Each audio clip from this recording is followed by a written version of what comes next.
Hey y'all, this is a quick and easy makeup tutorial that's perfect for when you want to look put together without spending a ton of time getting ready. I'm starting with the moisturizer to prep my skin, then I'm going in with a primer so everything applies nice and smooth.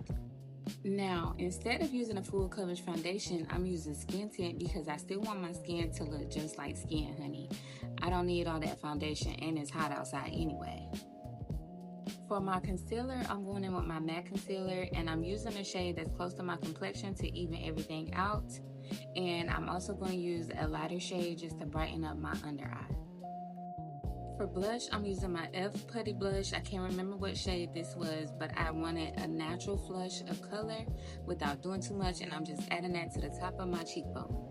Now here I am adding the lighter concealer, and I'm only putting this on the inner corner of my eye. I'm not dragging this across my whole eye, and I can't stress it enough. I'm not dragging it across my whole eye, just the inner portion, because that's the only part that I want to be lighter.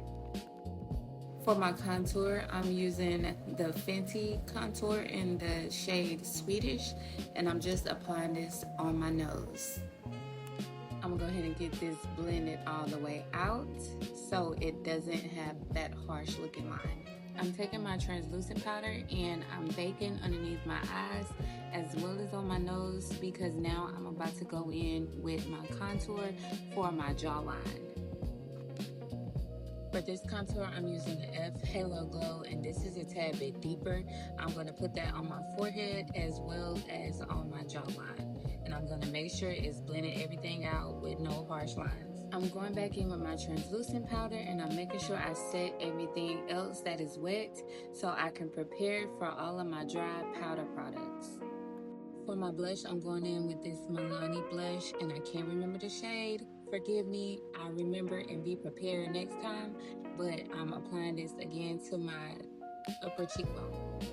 Next, I'm going in with this highlighter that I got from China as a gift from one of my friends, and it's a really pretty pink shimmer color. I'm going in with this bronzer from Bakerie to give my face some definition, and y'all, I cannot remember the name of this stuff, but I'll make sure I put it in the description box because I really can't remember.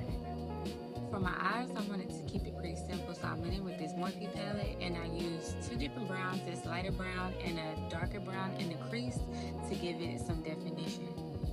Also, for the inner corner of my eye, I'm going in with this blush tone shadow and a little highlight in the inner corners just to make it pop a little. This color actually kind of matches the polka dots in my top. I just realized that. Now I'm going in with my Morphe Continuous Spray, Setting Spray, and